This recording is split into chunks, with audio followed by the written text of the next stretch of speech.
Dans le cadre de mes recherches, j'ai travaillé sur le marché du livre camerounais et toutes ses dynamiques littéraires, et comment le Cameroun, qui est un pays multilingue, avec une histoire du livre ancienne, a favorisé l'émergence, le développement, l'essor d'œuvres, de romans, de poésie, de théâtre, d'auteurs non seulement camerounais, mais plus globalement africains et même internationaux, et comment le Cameroun finalement a été connecté très tôt, dès les années 1950, avec un marché du livre étendu, international.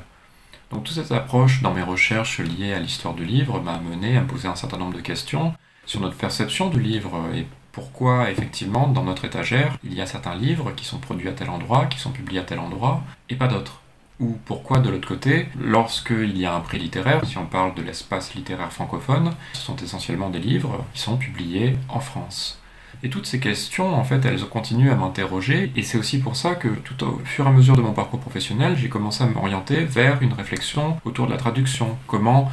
ces œuvres qui sont produites à tel endroit peuvent atteindre un autre lieu, en fait, un autre lectorat, une autre langue. La question est complexe parce qu'il y a énormément de facteurs qui sont à la fois historiques, linguistiques, politiques, économiques, et tout ensemble fabriquent finalement une diversité de ces marchés du livre qu'on a parfois tendance un peu rapidement à résumer comme le marché du livre africain, le marché du livre paradoxalement français, et on va généraliser un continent entier à un terme en fait qui serait le marché du livre africain, ce qui est beaucoup plus compliqué. Et toute cette diversité éditoriale, littéraire, cette richesse m'intéresse aujourd'hui dans le cadre de mon travail, et c'est ça que j'ai continué à creuser au-delà de mes recherches, c'est comment appliquer une réflexion qui aille vers quelque chose d'un peu plus global, œuvrer à un petit niveau à favoriser cette circulation des livres, circulation des droits, et donc circulation de la traduction. Aujourd'hui, je suis agent littéraire, c'est-à-dire que j'ai créé mon agence littéraire il y a peu, et je représente des auteurs, particulièrement des auteurs du continent africain, du Sénégal, du Bénin, du Cameroun, du Mali, du Togo, d'autres pays, mais d'Haïti aussi, de France. Je ne veux pas me limiter à une seule aire géographique. Et surtout, l'enjeu pour moi, c'est de réfléchir à comment favoriser la circulation de ces œuvres, la publication de ces œuvres dans différents territoires, pour qu'elles puissent exister et être lues par différents lectorats qui peut-être ne les verront pas uniquement comme des œuvres d'auteurs africains ou d'origine africaine, mais avant tout pour leur qualité littéraire.